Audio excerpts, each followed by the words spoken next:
साल के एंड में आज एक वीडियो देख रहे हो, समीर भैया ने एक वीडियो में ऐसा बोला था, आपको ये याद रहेगा, मैं लिख के दे रहा हूँ। और आपने जो ड्रीम कॉलेज लिखा है ना, उस ड्रीम कॉलेज में आपका एडमिशन होगा अगर आपने ये स्टेप्स को फॉलो किया तो। बहुत सारे स्टूडेंट्स को लगेगा कि भैया 200 में से 200 लाएंगे तब जाके हम लोग को 99% आएंगे क्या? ऐसा बिल्कुल नहीं होगा। लिटरली मैं बता रहा हूँ, आपके पास टाइम बहुत कम है, ठीक है। जो पहली बार सीटी एग्जाम देने वाले उनके पास तो बहुत ही कम टाइम, 11th का छोड़ देते हैं, सिर्फ 12th का करके जाएंगे। 160 मार्क्स का पेपर आएगा, 160 में से 160 स्कोर करोगे, ऐसा नहीं होने वाला है। 160 में से आप 100 भी नहीं स्कोर कर पाओगे। So hi everyone, this is Sameer.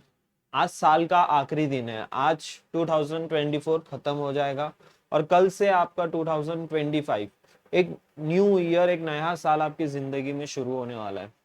अभी तक आपने क्या किया है, क्या नहीं किया है, आज आखिरी दिन है साल का, सारी चीजें अभी आपको भूल जाना है। जब आपका नया साल शुरू होगा, यानी कि कल, पूरा एक फ्रेश रिस्टार्ट करना है आप सभी स्टूडेंट्स को। कल मैं आपके लिए बहुत ही इंपॉर्टेंट वीडियो लाने वाला हूं और आज का भी ये वीडियो काफी इंपॉर्टेंट होने वाला है। आज इस वीडियो में मैं आप सभी स्टूडेंट्स को बताऊंगा कि आपको बेसिकली आपको सीईटी की प्रिपरेशन किस तरीके से करनी है, तब जाके आपको जो है एक महाराष्ट्र के टॉप इंस्टीट्यूट, एक टॉप रिकॉग्नाइज्ड इंस्टीट्यूट में एडमिशन मिल सके। आपको प्रिपरेशन कैसे करनी चाहिए, कैसे स्मार्टली प्रिपेयर करना है, क्या क्या इंपॉर्टेंट टिप्स है, वो सारी चीजें आज के इस वीडियो में मैं डिस्कस करने वाला हूँ। वीडियो काफी इंपॉर्टेंट होने वाला है और आज के इस वीडियो को स्टार्ट करने से पहले आप सभी स्टूडेंट्स, जितने भी सारे स्टूडेंट्स इस चैनल को फॉलो करते हैं, उन सभी स्टूडेंट्स से मुझे एक रिक्वेस्ट है। आपने लास्ट वाला वीडियो देखा, उसमें मैंने आपको सारे महाराष्ट्र के जो टॉप कॉलेजेस है उनका क्या कट ऑफ गया था और उसके लिए कैसे प्रिपरेशन करनी चाहिए थी, ये चीज मैंने लास्ट वीडियो में डिस्कस की है। देखो, अगर आप इस चैनल से जुड़े हो ना, तो सारी चीजें हमारी फ्लो में होती है। मतलब हर एक दिन में आपके लिए ना कुछ नया, कुछ न्यू कंटेंट ही आपको मैं प्रोवाइड करता हूँ। हर बार सेम रिपीटेड कंटेंट इस चैनल पे आपको नहीं देखने को मिलेगा, कुछ आपको नया सीखने को मिलने वाला है हर एक वीडियो में से। आज मैं इस वीडियो में आपको बहुत सारी चीजें बताने वाला हूं कि आपको प्रिपरेशन कैसे स्टार्ट करनी है। बट उससे पहले आप सभी स्टूडेंट्स से मुझे एक रिक्वेस्ट करनी है कि आप सभी स्टूडेंट्स नीचे कमेंट सेक्शन में कमेंट करेंगे, आप अपना ड्रीम कॉलेज बताओ। मैंने लास्ट वीडियो में आपको टॉप 5 टॉप 10 कॉलेजेस बताए, बट अभी मुझे ये जानना है कि आपका ड्रीम कॉलेज क्या है। अब फिर उसके बाद अगर आपने एक गोल सेट कर लिया ना, फिर उसके बाद सारी चीजें बहुत आसान हो जाती है। तो अभी आपका ड्रीम कॉलेज क्या है, मुझे कमेंट सेक्शन में मुझे जरूर से जरूर बताना। जो भी स्टूडेंट सीईटी के थ्रू एडमिशन लेने वाले हैं, वो सारे के सारे स्टूडेंट्स कमेंट करेंगे, ठीक है। और बहुत सारे स्टूडेंट्स ने ऑलरेडी व्हाट्सएप ग्रुप ज्वाइन कर लिया है और बहुत सारे स्टूडेंट्स अभी ज्वाइन करने वाले हैं। तो ग्रुप फुल होने से पहले जल्द से जल्द व्हाट्सएप ग्रुप ज्वाइन कर लीजिए। उसमें सारी अपडेट्स, सब कुछ आपको material, study materials, mock test वगैरह प्रोवाइड किए जाएंगे। और मॉक टेस्ट के लिए हमारा राइजिंग एजुकेशन ऐप है, उसमें आप जाके जो है मॉक टेस्ट प्रैक्टिस कर सकते हो, ठीक है। और जो भी स्टूडेंट पहली बार इस चैनल पे आए होंगे, देखो बहुत सारे स्टूडेंट्स अभी तक चैनल को नहीं सब्सक्राइब किए। जब तक आप चैनल को नहीं सब्सक्राइब करोगे तब तक हमारे वीडियोस की रीच नहीं बढ़ेगी। जब तक आप लाइक नहीं करोगे तब तक हमारे वीडियोस की रीच नहीं बढ़ेगी। तो आप सभी स्टूडेंट्स को भी थोड़ा सपोर्ट दिखाना है। और मैं आपको प्रॉमिस करता हूं, यहां से लेके जब तक आपका एडमिशन नहीं हो जाता है, जब तक आपका टॉप कॉलेज में एडमिशन नहीं हो जाता है, तब तक मैं आपके साथ खड़े रहने वाला हूं। तो आपको भी थोड़ा सपोर्ट दिखाना है, आपको भी चैनल को सब्सक्राइब करना है, अपने दोस्तों के साथ शेयर करना है, वीडियो को लाइक करना है। वीडियो को हम लोग स्टार्ट करते हैं, ठीक है। सबसे पहली चीज, 99 परसेंटाइल स्कोर करने के लिए आपको कितने मार्क्स लगेंगे, पहला ये जो कॉन्सेप्ट है, ये चीजें, ये सारी चीजें ही बहुत इंपॉर्टेंट होती है प्रिपरेशन के टाइम पे। बहुत सारे स्टूडेंट्स को लगेगा कि भैया 200 में से 200 लाएंगे तब जाके हम लोग को 99 परसेंटाइल आएंगे क्या? ऐसा बिल्कुल नहीं होगा। परसेंटाइल का कंसेप्ट जो है वो बहुत डिफरेंट होता है। मैं अभी आपको बताऊं कि परसेंटाइल कैसे कैलकुलेट होते हैं, उसके लिए बहुत एक लंबा वीडियो बन जाएगा। लेकिन मैं आपको एक डिटेल वीडियो लेके आऊंगा जिसमें मैं सारी चीजें आपको स्टेप बाय स्टेप एक्सप्लेन करूंगा कि आपके परसेंटाइल जो है कैसे कैलकुलेट किए जाते हैं। बट अगर मैं आपको एक रफ कैलकुलेशन के थ्रू, अगर आपको यहाँ पे समझाने की भी कोशिश करूं, अगर आपको 99 परसेंटाइल स्कोर करना है सीईटी एग्जाम में, तो आपको 200 में से 200 मार्क्स नहीं लेके आने। अगर आप 160 भी लेके आ रहे हो तभी भी आप 99 परसेंटाइल स्कोर कर सकते हो सीईटी एग्जाम में। अगर आप देखो, एमएसटी सीटी एग्जाम जो है आपका 200 मार्क्स का होने वाला है, ठीक है। अब जरूरी नहीं है कि आप जो है 200 में से 200 पूरा का पूरा आप स्कोर करो। अगर आप ये 200 में से अगर आप 150 या फिर 160 प्लस भी अगर आपने स्कोर कर लिया, तो डेफिनेटली आपको ये टारगेट अचीव हो जाएगा 99 परसेंटाइल। अगर आपका स्कोर 160 प्लस जा रहा है ना, तो आपको कोई नहीं रोक सकता महाराष्ट्र के टॉप कॉलेज में एडमिशन लेने के लिए। वो भी जो टेक ब्रांचेस है, जो बहुत फॉर्म में है, सीएस, आईटी, ऐसे जो टेक ब्रांचेस है, उसमें आपको एडमिशन लेने के लिए कोई नहीं रोक सकता। आपको सिर्फ और सिर्फ 160 मार्क्स के लिए मेहनत करनी है। और ये 160 मार्क्स कैसे आएंगे, इसके लिए भी मैं हूँ, मैं आप सभी स्टूडेंट्स की हेल्प करूंगा कि ये 160 मार्क्स आप कैसे अचीव करोगे। लिटरली मैं बता रहा हूँ, आपके पास टाइम बहुत कम है, ठीक है। जो पहली बार सीईटी एग्जाम देने वाले उनके पास तो बहुत ही कम टाइम है, और जो ड्रॉपर्स है अभी तो आपका जो जो ईयर गया गया, लेकिन अभी भी आपके पास थोड़ा बहुत टाइम है, इसको अगर सही से यूटिलाइज नहीं किया तो फिर ये जो आपने ड्रॉप लिया था वो पूरा का पूरा बर्बाद हो जाएगा। अगर आपने एक एवरेज कॉलेज में एडमिशन लिया तो, अगर आपने ड्रॉप लिया है तो आपका एम होना चाहिए कि टॉप 5 कॉलेज में मुझे एडमिशन लेना है। अगर आप वो टारगेट नहीं अचीव कर रहे हो तो ये जो ड्रॉप ईयर का जो आपका मोटिव था वो मोटिव आपका अचीव नहीं हो पाएगा, ठीक है। अभी सबसे पहली चीज तो सिलेबस को देखो। पहले अगर कोई भी चीज अगर आप स्टार्ट कर रहे हो, जैसे अभी मैं यहाँ पे इस वीडियो में मैंने आपको बताया कि हम लोग एमएसटीसीटी की प्रिपरेशन कैसे स्टार्ट करें, मैं आपको ये बताने वाला हूँ। तो सबसे पहले जो है ना, पहला पॉइंट ये आता है कि आप पहले अपने सिलेबस को जान लो। आपका 12th का पूरा सिलेबस आने वाला है, ठीक है। अगर मैं यहाँ पे बताऊं केमिस्ट्री में कौन कौन से सारे चैप्टर्स हैं, ये सारे के सारे चैप्टर्स हैं, ठीक है। अब इसमें से जो है, अगर आपको पढ़ाई भी करनी है तो कैसे आपको स्मार्टली प्रिपरेशन करनी चाहिए वो देखो। यहाँ पे सबसे पहली चीज देखो, अगर आप पीवाईक्यूज या फिर मॉक टेस्ट वगैरह सॉल्व कर रहे होगे तो आपको एक चीज एनालाइज हुई होगी, या फिर अगर नहीं भी किए होंगे तो कोई बात नहीं, मैं आपको बता देता हूँ। यहाँ के जो स्टार्टिंग के जो चैप्टर्स है ना, केमिकल काइनेटिक्स तक, ये चैप्टर्स बहुत ईजी है, ठीक है। इजी मतलब कि यहाँ पे न्यूमेरिकल्स ही मोस्टली पूछे जाते हैं, और न्यूमेरिकल्स भी कैसे कि आपके सारे के सारे फॉर्मूले बेस्ड ही होते हैं, और टेक्स्ट बुक में सारे फॉर्मूले आपको दिए गए हैं। वो फिजिकल केमिस्ट्री में के ये 6 चैप्टर्स अगर आपने अच्छे से कर लिए ना, तो 12 से 13 मार्क्स जो है ना आपके यही 6 चैप्टर में से ही फिक्स हो जाते हैं।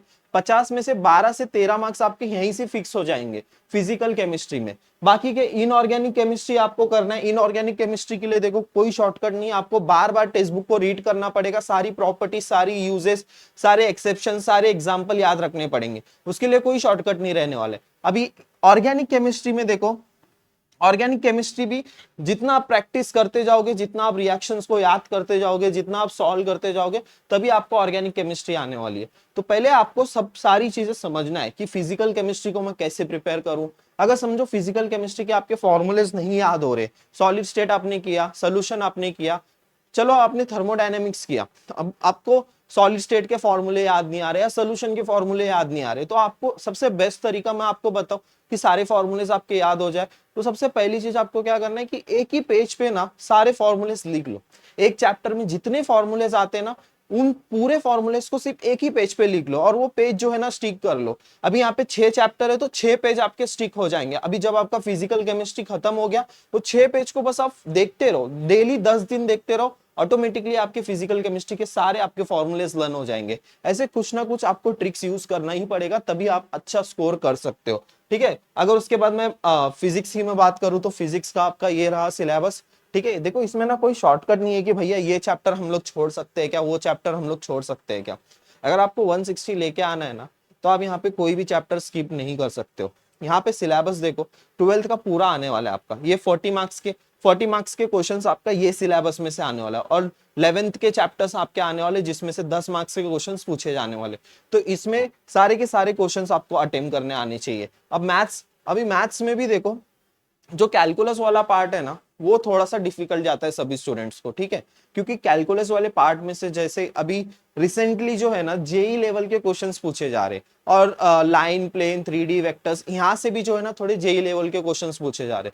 तो इस इधर जो है ना आपको बोर्ड एग्जाम से भी थोड़ा हाई लेवल की प्रिपरेशन करनी है, ठीक है। अब ये प्रिपरेशन कैसे करोगे, जब आप पीवाईक्यूज को सॉल्व करने लगोगे ना, तो अब आपको पता चलेगा कि कौन से लेवल के क्वेश्चंस पूछे जा रहे, ठीक है। अभी सीईटी की प्रिपरेशन मतलब कि आपको जितना एमसीक्यू सॉल्व करने की हैबिट होगी उतने अच्छे आपके सीईटी में मार्क्स आने वाले। क्योंकि देखो आपको 150 क्वेश्चंस है, 3 घंटे में 150 क्वेश्चंस, 3 घंटे में आपको, और 1 घंटे में आपको जो है 1.5 आवर में आपको 1.5 आवर में 50 क्वेश्चंस मैथमेटिक्स के सॉल्व करने। और कुछ कुछ चैप्टर्स के क्वेश्चंस बहुत लेंदी होते हैं, कुछ कुछ चैप्टर्स के क्वेश्चन जैसे इनडेफिनाइट डेफिनाइट इंटीग्रेशन के क्वेश्चंस को सॉल्व करने 4 से 5 मिनट लग जाता है एक क्वेश्चन को सॉल्व करने को। तो ये सारी चीजें कब समझ में आएगी और सारी चीजें कब क्लिक होगी आपके दिमाग में, जब आप प्रैक्टिस करोगे, जब आप अपना सिलेबस को कंप्लीट करोगे।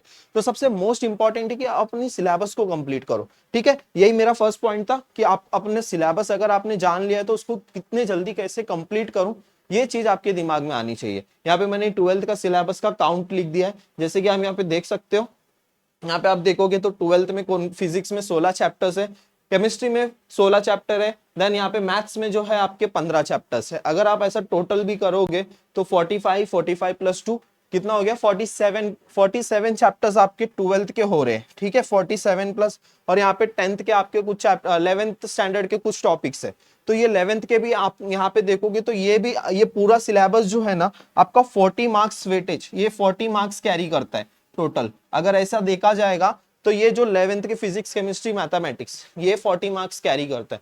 तो ऐसा बहुत लोग सोचोगे कि 11th का छोड़ देते हैं, सिर्फ 12th का करके जाएंगे, 160 मार्क्स का पेपर आएगा, 160 में से 160 स्कोर करोगे, ऐसा नहीं होने वाला है। 160 में से आप 100 भी नहीं स्कोर कर पाओगे अगर ये मेंटेलिटी से चलोगे। तो आपको दोनों को इक्वल ही इंपॉर्टेंस देना है, इसको भी कंप्लीट करना है, इसको भी कंप्लीट करना है, तब जाके आप 150 160 प्लस आप स्कोर कर पाओगे, ठीक है। अभी रही बात, देखो यहाँ पे आपको कौन कौन से स्टेप्स को फॉलो करना है प्रिपरेशन के टाइम पे, ठीक है।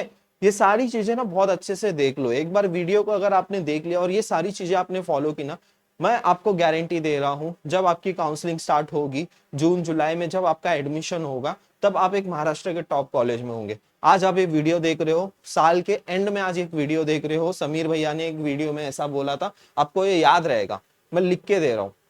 और आपने जो ड्रीम कॉलेज लिखा है ना, उस ड्रीम कॉलेज में आपका एडमिशन होगा अगर आपने ये स्टेप्स को फॉलो किया तो, ठीक है। सबसे पहला पॉइंट जो है ना, आप एक टारगेट को सेट कर लो डेली, ठीक है। यहाँ पे मैंने बढ़ा के लिखा है 2 से 3 चैप्टर, 2 से 3 चैप्टर किसी का कंप्लीट नहीं होता है। अगर आपने टारगेट ही हाई रखोगे ना तो एटलीस्ट आप ना उसके आसपास, चलो 2 से 3 चैप्टर नहीं कंप्लीट होगे, लेकिन एक चैप्टर कंपलसरी, एक चैप्टर तो आपका कंप्लीट होगा ही होगा। लेकिन अगर आपने ऐसा टारगेट बनाया कि मुझे एक दिन में एक ही चैप्टर को प्रिपेयर करना है, तो आपका आधा ही चैप्टर प्रिपेयर होगा। लेकिन अगर आपने ये माइंडसेट से प्रिपरेशन की कि मुझे 2 से 3 चैप्टर को प्रिपेयर करना है, तो एटलीस्ट एक चैप्टर या फिर मोर देन 1.5 चैप्टर हो जाएगा आपका।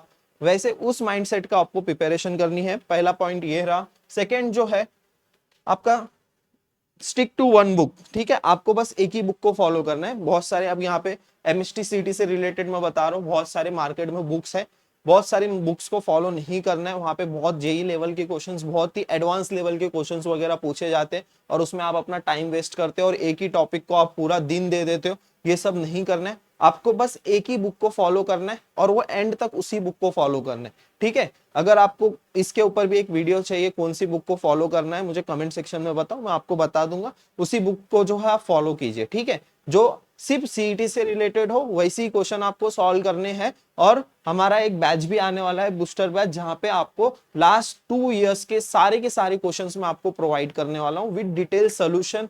सारी चीजें आपको उसमें मिलने वाली है, ठीक है। हमारा ऐप डाउनलोड करके रखना, राइजिंग एजुकेशन ऐप। अभी वहां पे फ्री में एक विश्वास बैच अवेलेबल है जिसमें आप चैप्टर वाइज मॉक टेस्ट दे सकते हो, ठीक है। देन उसके बाद सॉल्व पीवाईक्यूज, ठीक है। यहाँ पे मैंने ओनली पीवाईक्यूज लिखा है, लेकिन आप पीवाईक्यूज के अलावा भी जो है एमसीक्यूज को प्रैक्टिस कर सकते हो, ठीक है। पीवाईक्यूज का जो सबसे बड़ा मेजर बेनिफिट यही है कि आपको ना पूरा डिटेल आइडिया आ जाएगा कि कौन से इंपॉर्टेंट जो ऐसे इंपॉर्टेंट टॉपिक्स है, कौन कौन से ऐसे चैप्टर्स के इंपॉर्टेंट टॉपिक्स में से क्वेश्चंस पूछे जाते हैं सीटी एग्जाम में और बार बार पूछे जाते हैं। अगर आप सॉलिड स्टेट पढ़ रहे हो ना तो आपको पता चल जाएगा कि यहाँ से 100% डेंसिटी से क्वेश्चन पूछे जाने वाला है। अगर आप थर्मोडायनेमिक्स पढ़ रहे हो तो यहाँ थर्मोडायनेमिक्स में से 100% जो है फर्स्ट लॉ के ऊपर क्वेश्चन आने वाला है। ऐसा जो है ना आपके अंदर ही एक कॉन्फिडेंस बिल्ड हो जाएगा पीवाईक्यू सॉल्व करने से। तो PYQs are the most important. PYQs को आपको जितना ज्यादा हो सकता है पीवाईक्यूज को प्रैक्टिस करना है और पीवाईक्यूज के लिए बैच बहुत जल्दी लॉन्च करने वाला हूं मैं राइजिंग एजुकेशन ऐप पे, ठीक है। देन उसके बाद हमारा 4th पॉइंट जो है वन पेज स्ट्रेटजी। इसके पहले वीडियो में भी मैंने आपको बताया वन पेज स्ट्रेटजी क्या होता है और ये बहुत ही इंपॉर्टेंट है, इसको लाइटली मत लेना।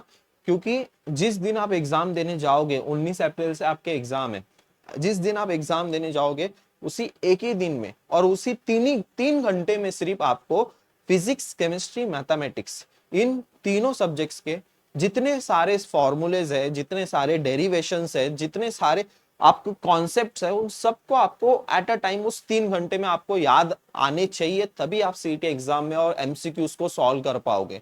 तो ये कैसे पॉसिबल होगा? जब आप वन पेज स्ट्रेटजी को फॉलो करोगे। आपको सिंपली क्या करना है, जो भी चैप्टर आपने पढ़ा है ना, जितने भी आपने इंपॉर्टेंट टॉपिक्स या फिर इंपॉर्टेंट फॉर्मूलेस मार्क किए होंगे, उन सबको एक पॉइंट पे एक पेज पे लिख लो, और वो पेज आपका ना आपके पास होना चाहिए। जब आप रिवीजन करने जाओगे ना तो फिर से सारी टेक्स्ट बुक, सारे एमसीक्यूज को सॉल्व करते नहीं बैठना है। रिवीजन के लिए बहुत कम टाइम रहता है और पूरा सिलेबस रिवाइज करना होता है। एक ही दिन में आपको पूरा सिलेबस रिवाइज करना होता है। तो उस टाइम पे ना टेक्स्ट बुक फॉलो नहीं कर पाओगे कोई भी। अगर आप टेक्स्ट बुक फॉलो करोगे उस टाइम पे तो आपका रिवीजन कंप्लीट नहीं होगा कभी भी।